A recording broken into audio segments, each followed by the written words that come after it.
మాతృగర్భమునందు పూర్వజ్ఞానము కలిగిన శిశువు దుఃఖించుట. అయ్యో, నేనెంత మూర్ఖుడిని! పూర్వజన్మాంతరములయందు ఏ కొంచెమైనా పుణ్యం సంపాదించలేకపోయానే. ప్రపంచానుభవం కలిగి ఉండి కూడా నన్నెవడేమంటాడన్న అహంకారంతో సత్కర్మలు చేయలేకపోయానే.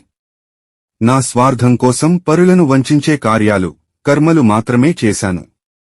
కాని నిష్కామ కర్మలను ఆచరించకపోగా, పెద్దలు చెప్పిన కూడా వినక నా ఇష్టం వచ్చినట్లు ప్రవర్తించి, పూజ్యులను నిందించి సద్గతులను గురించి ఆలోచించలేకపోయానే. అజ్ఞానము చేత నిషిద్ధ దినములందు కూడా పగలు అనియైన యోచించకుండా నా భార్యతో సంగమించి రతి సుఖమును పొందానే. పరస్త్రీలను మోహించి బలవంతంగా వారిని చెరిచానే. ఇంకా బుద్ధి తక్కువ వల్ల అనేకానేక పాపాలు చేసి ఉన్నాను కదా. అంతేనా? తల్లిదండ్రులను, గురువులను, పెద్దలను అనేక విధాల దూషించి నీవు అని ఏకవచనోపయోగం చేశాను. ఈ శరీరం నశించిపోయేదే అని తెలిసి కూడా అబద్ధపు సాక్ష్యాలు చెప్పి ధనాన్ని ఆర్జించాను. ఆ ధనాన్ని భార్యా బిడ్డలకిచ్చి కూడా వారిచే అవమానించబడి దుఃఖించాను. నశించాను. మళ్లీ మరొక జన్మ ధరించబోతున్నాను.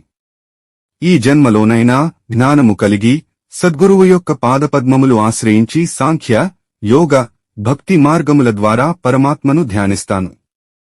మలమూత్ర దుర్గంధభరితమైన ఈ నరక కూపము నుండి బయటపడిన పిమ్మట బాహ్యమందు, ఆంతర్యమందు సగుణ నిర్గుణ పూజలు చేస్తాను.